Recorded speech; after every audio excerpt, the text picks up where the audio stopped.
দেশের ক্রিকেটে নতুন আলোচনার জন্ম দিয়েছেন তাসকিন আহমেদ।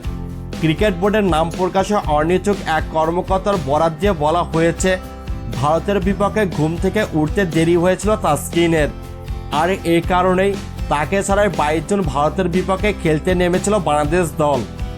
আইসিসি নিয়ম অনুযায়ী ম্যাচের দিন একটা নির্দিষ্ট টাইমে টিম হোটেল থেকে বাস ছাড়তে হয়, তাই তাসকিনকে রেখে ছেড়ে দেয় টিম বাস। পরে এক স্টাফ সহ মাঠে যান তাসকিন। সাকিব আল হাসান বলেছেন, যখন মাঠে পৌঁছেছেন সাকিব, তখন টসের মাত্র 5 থেকে 10 মিনিট বাকি ছিল, তাই ভারতের ম্যাচের একাদশে রাখা হয়নি তাকে। তবে ম্যাচ শুরুর আগে জাতীয় সঙ্গীতের সময় দলের সঙ্গে ছিলেন তাসকিন।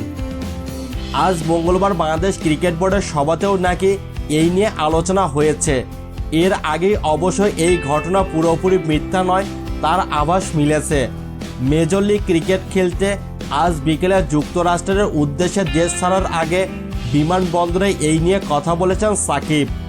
সাকিব জানিয়েছেন, যে কোনো কারণেই হোক দেরি করেছিলেন তাসকিন, আর এই কারণেই তাকে ছাড়া মাঠে চলে যায় টিম বাস। দলের এত গুরুত্বপূর্ণ এক সদস্যকে ছাড়া বাস ছেড়ে না দিয়ে তাকে ডেকে তোলা যেত কিনা, এমন প্রশ্ন করা হয়েছিল সাকিবের কাছে। উত্তরে সাকিব বলেছেন, এই জিনিসগুলো ক্রিকেটে হয় না, ক্রিকেটের নিয়মে এইগুলো নেই। আপনি এই রকম ঘরে পুরো একটা দল অপেক্ষা করবে, দল কখনো অপেক্ষা করবে না, এটা কোথাও হয় না।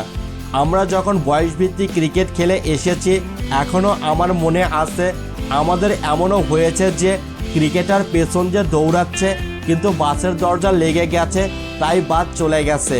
তাই বাস কখনো থামে না, একজনের জন্য পুরো দল থেমে থাকে না আসলে।